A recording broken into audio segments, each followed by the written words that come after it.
So graphical గా కాదు, ground reality check చేసుకోండి. ఒక ఫెస్టివల్ కి ఫ్యామిలీతో చిన్న షాపింగ్ చేస్తేనే 2-3 డేస్ మనం స్పెండ్ చేస్తాం. సో అట్లాంటిది మన భవిష్యత్తు కోసం, మన పిల్లల భవిష్యత్తు కోసం ప్రాపర్టీ కొంటే ఖచ్చితంగా ఫ్యామిలీ తోటి సైట్ విజిట్ చేయాలి.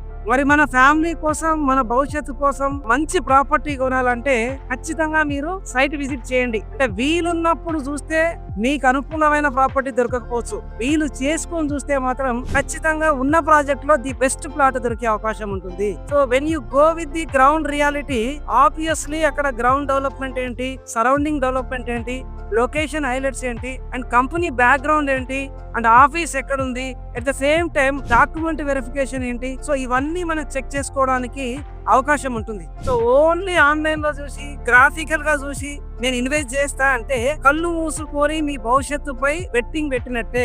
ఒక్క డిసిషన్ మనల్ని ఒక 10 సంవత్సరాలు వెనక్కి నెట్టేసే అవకాశం ఉంటుంది. సేమ్ టైం ఇన్వెస్ట్మెంట్ పెట్టేటప్పుడు డిసిషన్స్ ఎమోషన్స్ తో తీసుకోకండి. మీ డిసిషన్స్ క్లియర్ వెరిఫికేషన్ తో తీసుకోండి. అప్పుడే మీరు పెట్టిన పెట్టుబడికి రైట్ ప్రాఫిట్స్ వస్తాయి. Please do site visit with your family, choose the best property for your family, and do invest in real estate and create a legacy for next generation. And good luck.